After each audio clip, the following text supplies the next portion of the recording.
Good morning, and thank you for joining us today for this LinkedIn Live event to discuss how can we relaunch European competitiveness.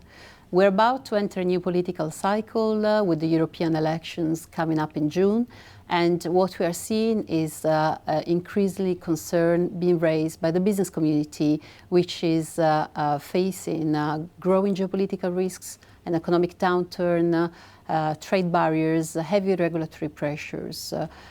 We have seen some of these initiatives coming up together to really join the voices around common messages and priorities that are being voiced by the business community. There is the Antwerp Declaration, the Joint Industry Manifesto, also bringing together the voice of associations across Europe. And this really signals, the sense of urgency. A sense of urgency which is also increasingly felt by the policymakers. There are two important milestones. One is the letter report on the single market. So how can we relaunch the single market? And in June also there will be another major report on competitiveness by Mario Draghi. So there is lots of expectations also for that. Will they bring the recipe and the solutions to address and deal with some of these challenges? So today we are here to discuss the topic of relaunching European competitiveness, and we have the pleasure of having two speakers with us today. And during the live, feel free to post your questions in the comment section. The team will be there to answer those. And Thibaut, thank you for being with us today. First of all, I think it would be interesting for the audience also to know more about AmCham EU. So there is a perception there is American companies far away from Europe, but actually your members have a very strong foothold and historic presence in Europe. I think your figure talk about 3.7 trillion euros of investment in Europe and nearly 5 million jobs. So can you perhaps describe us more AmCham presence and particularly the importance of Europe for your members?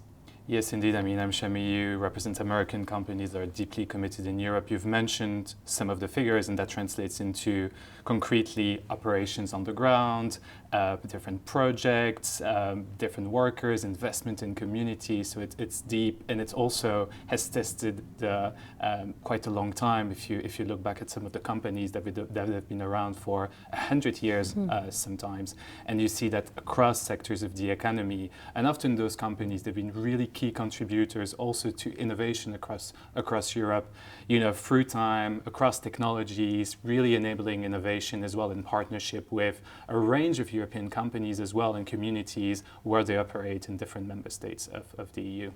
Yes, I like the reference you made to the communities as well, because there is also sometimes a lack of understanding of how important our business operation in the community where they operate, with all sorts of partnership that they do with the local authorities, with the population. And I think that's also something that is important to underline, right? When you talk about business and the importance of business on the territory, and so of a viable business that can still invest and be active.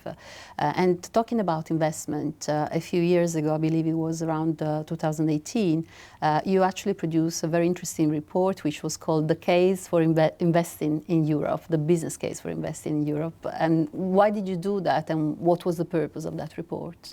Yeah, at the time we did this also involving a range of colleagues from AmChams in the member states as well. And so the author, Joe Quinlan, describes basically the fundamentals that exist in Europe and that creates basically a good business environment. We did that because we felt it was important to also give the tools to some of our membership to actually talk back to some of their colleagues in the headquarters and really explain what's happening in Europe, which, sometimes if you're not necessarily involved in the intricacies, as we are sitting here in Brussels, it may be a bit difficult to grasp or understand, and really kind of explaining what are some of the fundamentals. A single market, 400 million consumers. It's the DNA of AmCham EU, is the reason why we were created at the time, the common market that was created at the onset of EU integration, but also, the R&D, the universities, the access to a periphery as well. So it means you can use the single market as a springboard basically to the rest of the world as part of your operations. So all of those things were critical elements, we thought at the time, that really explain why American companies really looked to Europe as a key component of their foreign strategy. Yes, and it's really interesting to hear you. You really underline the importance of the single market. Right. This is also something that certainly Europe has also been advocating for as really one of the key pillars to defend, to drive European competitiveness. And I guess it's no surprise that for businesses this really is a core element of why they see the attraction of being present on this market and have access, to all these consumers without barriers, but also perhaps one element that is less discussed is the importance of the single market to drive investment as well in innovation and circular economy. So it's not just a matter of allowing business, to sell more products, but it really drives also the numbers really to then invest in the transformation that businesses are driving. I don't know if you perhaps also see that as a very important driver for your members. No, we really see it, and I think there's a big commitment of the American business community to the single market. I mean, you see it across sectors, often people think about crossing borders, and so it's indeed true in goods, and if you think about logistics companies, you think about manufacturers, but it's important as well in services, and we know that there is probably more room in terms of how we can continue to strengthen the single market as well. A big part of what we've been talking about too is not just that the single market is good for business, but it's also good for other parts of society. And I think in a context where it's really important to re-emphasize the importance of European integration, of a strong EU, I think it's also being able to talk more about the benefits of the single market. Yes, it enables large American companies, but it also enables smaller companies that are active in local communities. It really gives opportunities to students. It gives opportunities to individuals who want a different career. And so really being able to talk a lot more about the benefits as well of the single market, without being complacent, without ignoring sometimes that there are challenges, but also that are challenges that are connected to an economy that is changing. And so, often people talk about completing the single market, you'd finish a market. I mean, it's not quite right. The idea is how do you make sure it evolves with a changing economy, with new challenges as well, and how do you really use it as a resource to be able to, for the EU certainly, play a really strong role in the world. Yeah. And just for a moment, so looking back at the study that you made in 2018, so do you still believe there is a case today for investing in Europe? Does that argument still stand?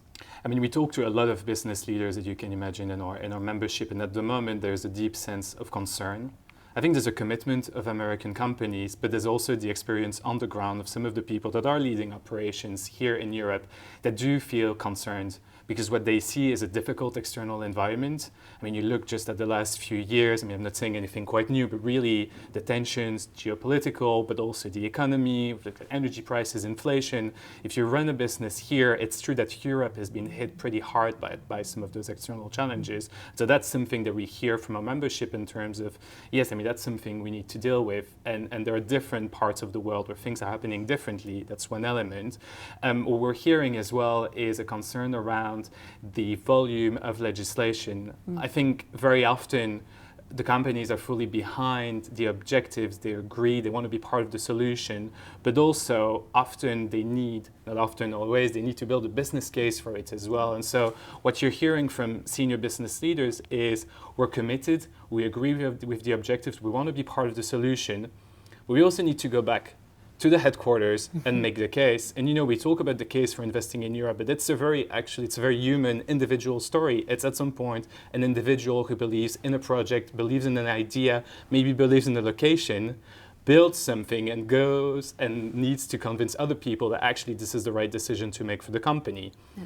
From a profit perspective, of course, but also in terms of the overall strategy, and then in terms of what it can contribute to local players. So I think often that probably gets missed a bit, and I think that's why there is a sense of concern at the moment that now is the time where there needs to be a change in terms of how do we make sure that we look at those components at the same time, that we achieve the policy objectives that we all share, but that we do that while strengthening our economies, because otherwise, I mean, we're not going to be able to sustain the strategy in the long run. Yeah. And in fact, we do have a video of your CEO, Susan Danger, where she really warns about the risk of Europe to lose its attractiveness to investments. So I suggest we watch that for a moment. The attractiveness of Europe is under threat. Simply put, many corporate leaders are now struggling to make the case for investing in Europe. the number of issues impacting the competitiveness agenda is growing. We have a heavy regulatory agenda, there's growing protectionism, and there's a skill shortage. And then the external environment is complicated too. Climate crisis, energy prices, geopolitical tensions, and challenges over the rule of law. So we have to tackle these, and now really is the time to take action. Europe's future does not have to be bleak, but it does require asking and answering some tough questions. How can the EU remain unified to ensure that we avoid the fragmentation of the single market? How can the EU encourage rather than stifle innovation? And which partners will the EU be able to rely on in this increasingly complex world? But the attractiveness of Europe is not an end in itself. Prosperity and security go together with economic success. And with that, communities thrive and the well-being of citizens improves. And business has a key role to play. So we need to work together to improve the attractiveness of Europe for everybody. And here's how. We need a competitive, sustainable and digital single market. We need a strong and resilient Europe on the international scene. And we need an equitable and democratic Europe. We, as American companies, stand ready to help. This is our vision for the EU.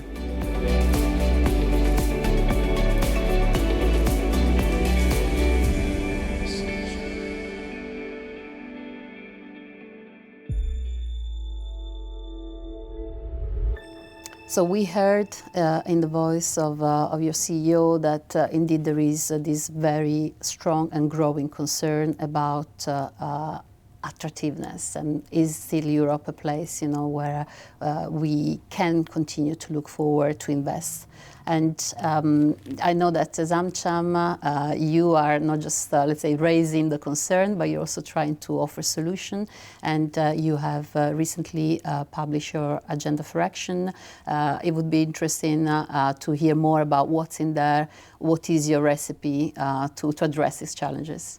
Yeah, exactly. I think there are three pillars that we're looking at with our membership in terms of thinking, okay, over the next few years, how do you make that? How do you strengthen the attractiveness of Europe?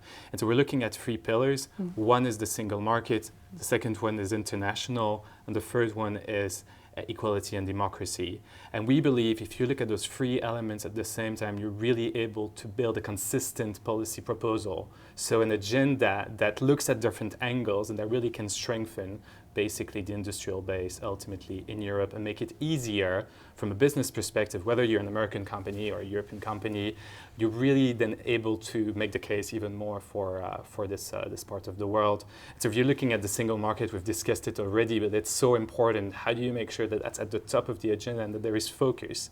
And that with the different policy priorities, there's always the single market angle of thinking, okay, are we actually making it easier, or are we fragmenting the single market? And we've seen different examples of that over the last few years. Also importantly, do we have a regulatory environment that's easy to understand, that's easy to navigate, easy to explain, or is it more burdensome, and how can we address some of that as well? Ultimately, why? Because we want to make sure that we have basically a twin, digital, sustainable transition that can take place.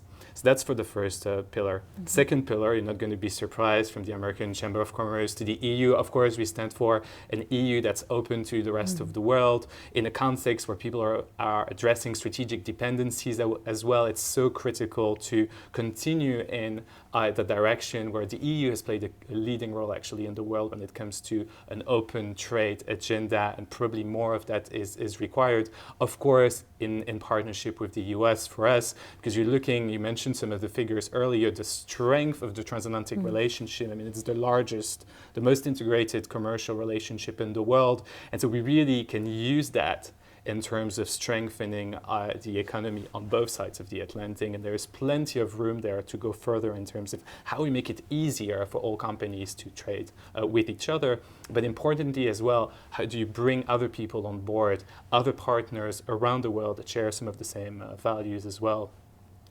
And then finally, third pillar for us, it's a democratic, equitable Europe. Democracy, democratic values, the rule of law are key components of also the case for investing in Europe, the stability, the predictability that it brings to companies. And so we believe it's important to speak up about those issues as well as an organization. And connected to that is also the inclusion agenda, the skills, where we do believe the private sector has a key role to play in terms of bringing people on board. I mentioned earlier changing economy. Well, that's where you can really play a role in terms of helping citizens, workers, transitioning, building new skills, and be part of that economy as well. So if you look at those three elements, the single market, international, democracy, inclusion, we believe you can make a real difference in terms of the EU agenda. Yeah, thanks for that overview. We talked quite a bit about single market. I was also quite interested perhaps to dive a little bit more into the international angle because as a result clearly of the increased competitive pressures and the economic downturn, a sentiment, let's say, of protectionism is growing in Europe, and we've seen also in other regions of the world because these are global challenges. So what do you think is the best way to address this concern? On one hand, perhaps we can look at the state, right, of European economy, what can be done by policymakers and regulators to perhaps address some of the structural elements that are undermining competitiveness. So to build, let's say, strengthen the competitiveness from within rather than necessarily, put barriers up as a way to try and limit the impact of the global competitiveness on our businesses. What is your opinion on that? No, I mean, for sure, and also importantly, again, probably being able to explain better how participating in the global economy actually supports other parts of our countries of the EU. And so if you look at how international companies, for example, support job creation, if you look at how small, medium-sized companies in Europe are exporting to other parts of the world, if you think about the green transition and how that requires different components that will come from different parts of the world as well, I think all of that shows a need to make sure that you strengthen that open agenda. It's true, it also doesn't mean you're naive about the world in general. Non-market trading practices need to be addressed. I mean, we've been strong proponents as well of really strengthening the World Trade Organization as a place where different countries can come together and basically, talk about how you strengthen the global economy. But it's so important to the ability of companies to do business. If you're looking at our membership, we're companies that are headquartered in the US, but are global companies that are operating in different parts of the world with different supply chains. And so it's really being able to talk more about that. And we've talked a lot the last few years about strategic autonomy. It's also showing how the presence of, for example, American companies actually contributes to strengthening the industrial base, strengthening the communities, and so ultimately also strengthening the strategic autonomy of the EU. And that's why we like to call it open, because we don't believe that on your own you can actually do everything. But so there's probably more that we can do in terms of sharing that message and having an open conversation about it. Yes. And that kind of linked me also to the third priority that you mentioned, because you talk about conversation, about having open dialogues. I think, in the third pillar, you really put people at the center, right? And the importance of communicating, informing, but also of I guess, sharing different opinions, because one perhaps of the element that is not allowing us to go forward in a constructive way is that we have very strong opposing views and very strong confrontation that oppose right to wrong visions, which are, of course, depending on which side you stand.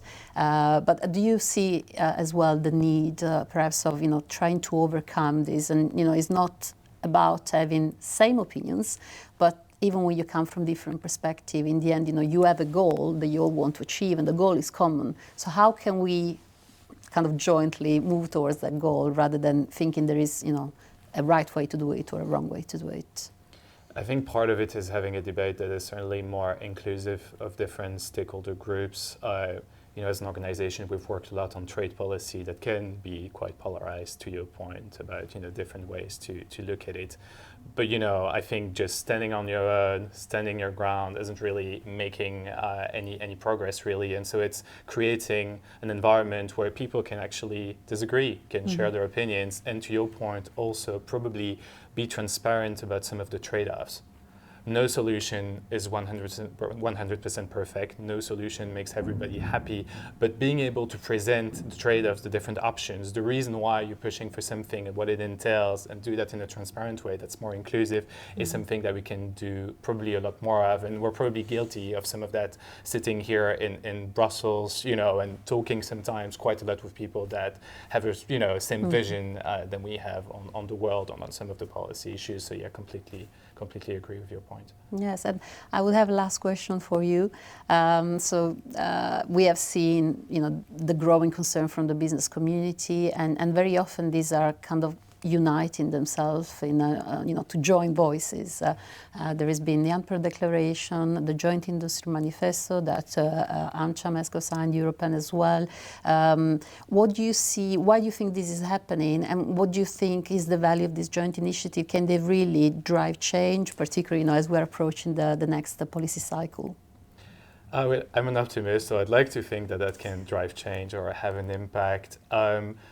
You have seen, I think, the last few months, Antwerp Declaration, but also before that, the business community, European companies, American companies, are really speaking up with one voice about what they experience on the ground. And I think that sense of concern also comes from a sense of commitment of wanting it to do better, to get better.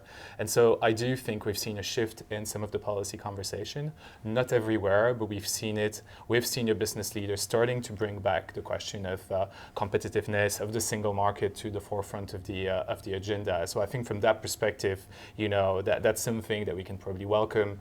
Then there's the question of how that translates into the agenda. To your point, we're going to get into a new EU cycle. What does the strategic agenda of the EU look like? How does it basically bring in some of those concerns, not just the concerns, but actually the proposals to strengthen the European economy will be critical to see. One thing we've seen in the context of Enrico Letta's report is the extensive outreach that he's done. Just to take that one example, going to the different member states, going to regions of Europe, interacting with a range of stakeholders, businesses, of course, but also local authorities, civil society, trade unions. All of that is critical, actually, because if we want to affect change, we're looking at the EU agenda, and it's important, but there's also a member state agenda, there's also a local agenda. And so that conversation around competitiveness cannot just happen in Brussels. I mean, probably like to think that Brussels is very important, we sit here, right? Yeah. But at the same time, I mean, the EU is not going to just be built in Brussels, and the ability to bring that conversation to the member state, to make people feel included and part of the conversation is so critical. And so that's probably the hope, is that the competitiveness discussion, yes, indeed, takes a more prominent place in Brussels, but not just in Brussels, also in the member states, where ultimately a lot of the decisions are also taken, and also a lot of the political will can come from. Yes, well, I couldn't agree more with that. I think we end really on a very high note because it's really the one of greater participation, greater involvement, not just the Brussels community, but really of all the people in the member states. If we want really the European project to continue to be successful in the future. So thank you so much. Thank you. For being with us today, and please stay with us because then we will also have another guest join us in a few moments.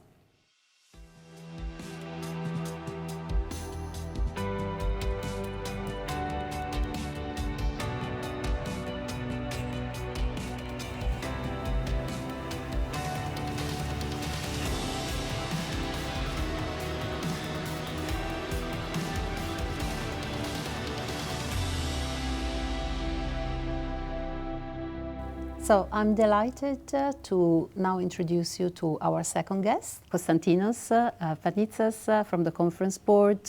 And perhaps to start, I would ask you, Konstantinos, if you can give us a bit of an overview of what is the Conference Board. I know you've been publishing very interesting reports, but what it is that you do and the members that you represent. Sure. First of all, thank you very much for having me here, Francesca. So the Conference Board is a non-for-profit organization. It is based in the US, and it is funded by the majority of Fortune 500 economies. We're based in the US, of course, in Europe, in China, in Singapore. We have offices in India, and what we try to do is try to, as we proudly say, give trusted insights about what's ahead. So, as you said, I'm an economist at the Brussels office, and what I do is I monitor on a monthly basis the European economy, and I also produce research about specialized economic topics like the labor market outlook, and more recently I also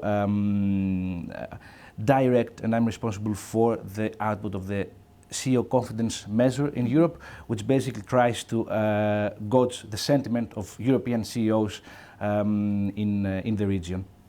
That's very interesting. Thank you for that overview.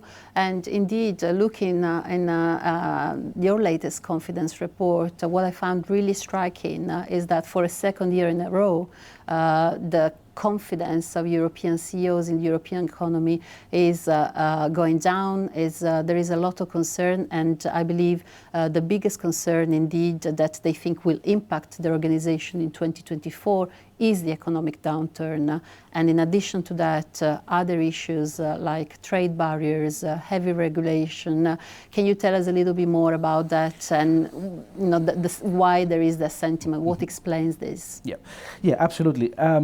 So, to give an overview, let's remember that the European economy had a very poor performance in 2023 after a strong post-pandemic rebound, right? So the euro economy expanded by 0.4%, if I'm not wrong. And what, as the conference board says, that actually for 2024 and over the short term, the economy will only rebound very marginally, with growth averaging approximately 0.6%. Now, why we believe that is, why we're going to have this marginal rebound is because risks to the European economic outlook have not fully dissipated, and they are still quite prevalent. And this is exactly what is also shown on our survey, the survey you mentioned. As you saw, a lot of European CEOs still are afraid of an economic downturn materializing in the region. Why this happens is because we have to keep in mind that a lot of pressures in the European economy, mostly coming from a very tight monetary policy from the European Central Bank, the very high inflation rate that we had in 2023, consumption that was very, very low from the consumer's perspective.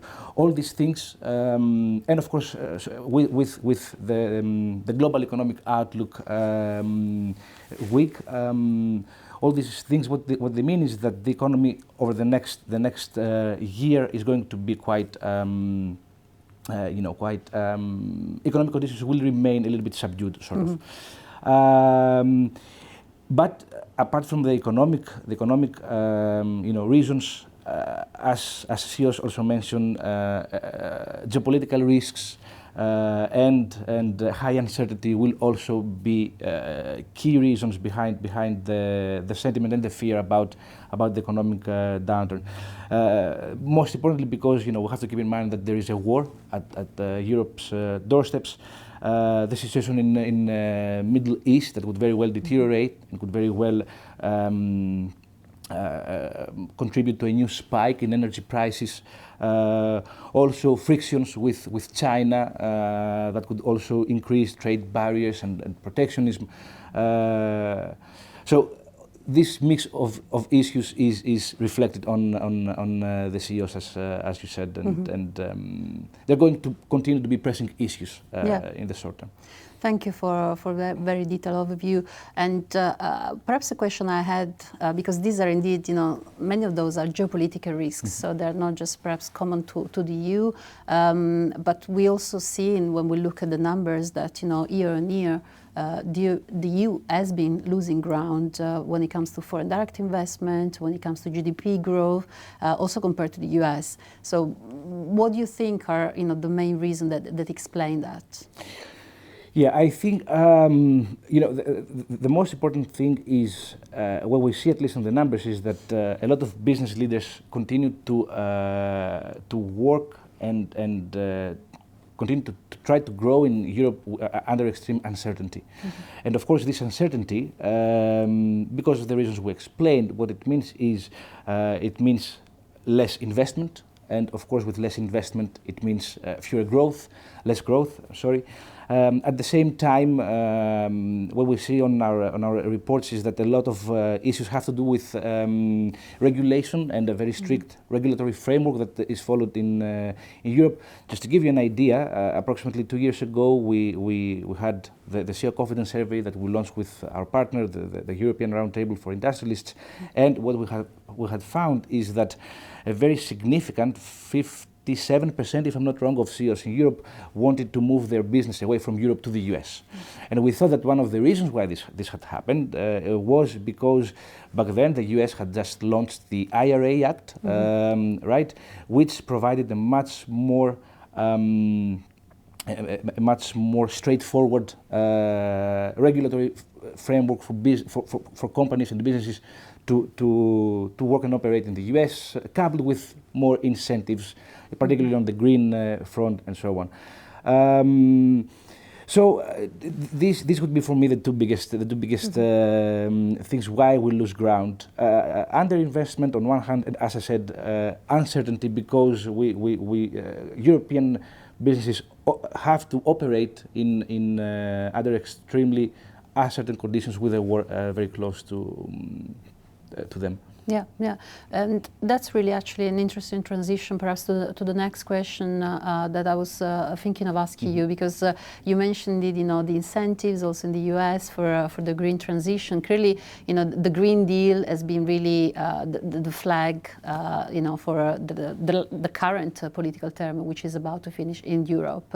Again, looking at your reports, it seems that the business leaders have really embraced the twin transition. So, both the green and digital transition, they really see it as an opportunity to also overcome, the challenges of the economies. And but at the same time, do you think now that, again, the element of confidence that Europe can succeed at the transitions are there from the business community, or do they think is something missing? Perhaps, the regulatory element that you were mentioning before, is that kind of supporting the transition, or sometimes can be seen as an obstacle?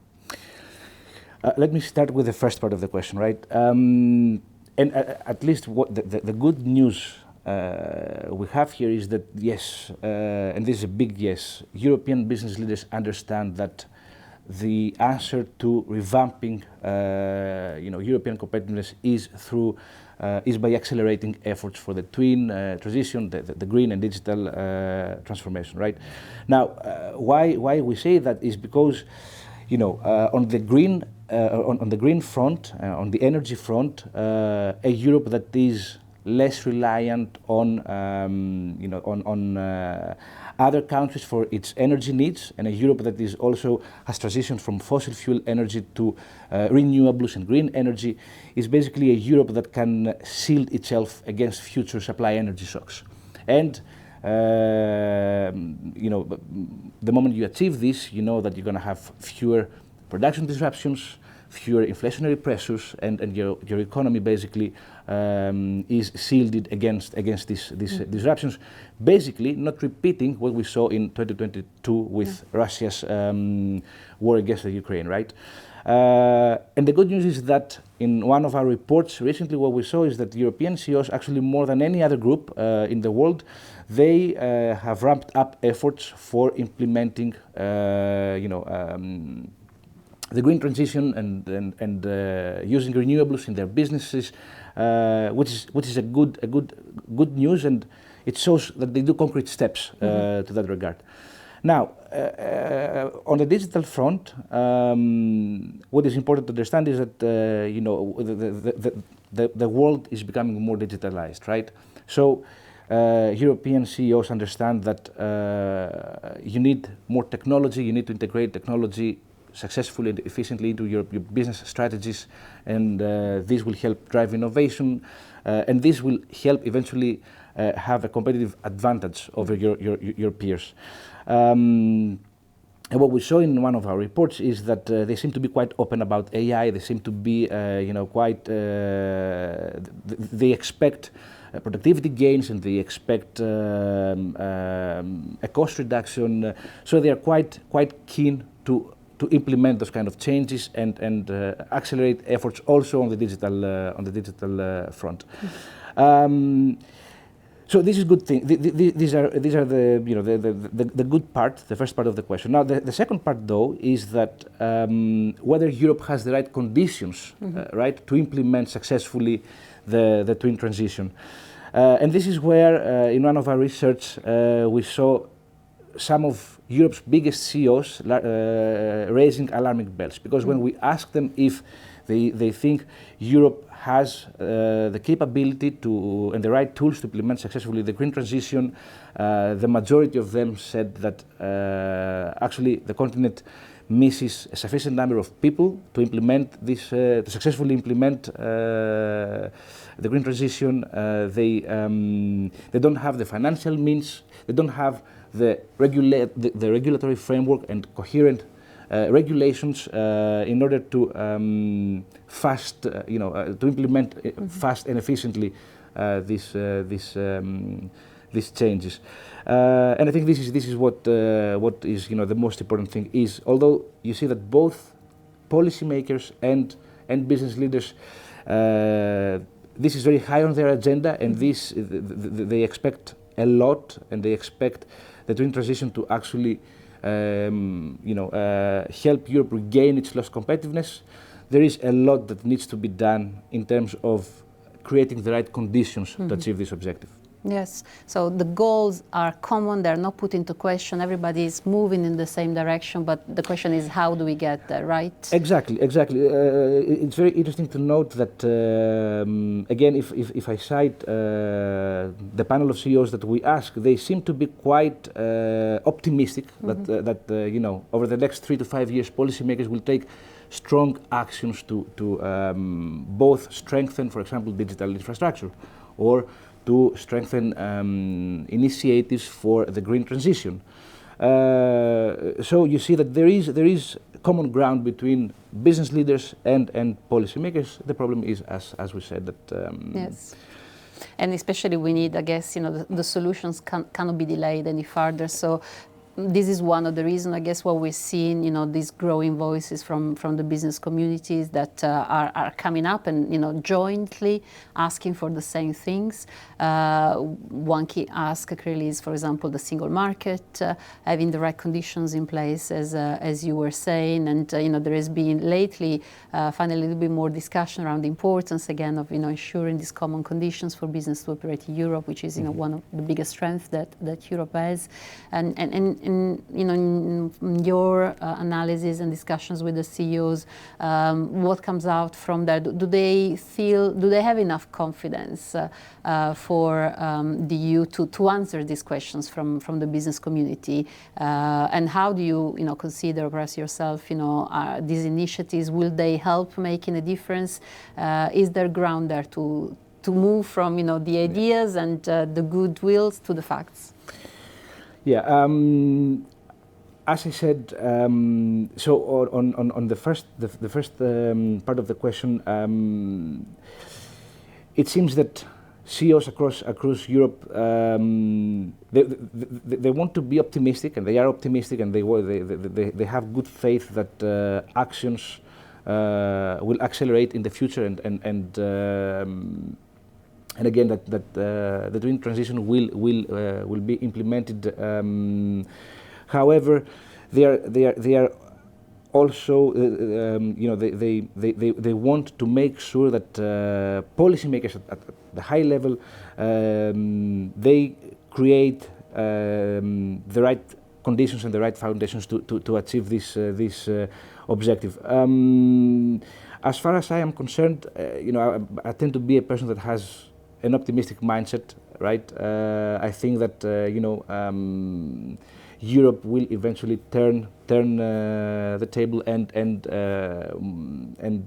all these efforts will accelerate, and will be we can reach this objective of becoming more green, more digitalized, at the same time more competitive and more, and regain some of the lost ground that we had over the past few years. Well, thank you very much, Konstantinos, for that overview and for sharing these thoughts. And I really encourage the viewers as well to go and check all these reports. They're available on the conference board website because they're really valuable data and insights. So thank you very much for being with us today. And thank you also to our guests and participants for having followed this debate.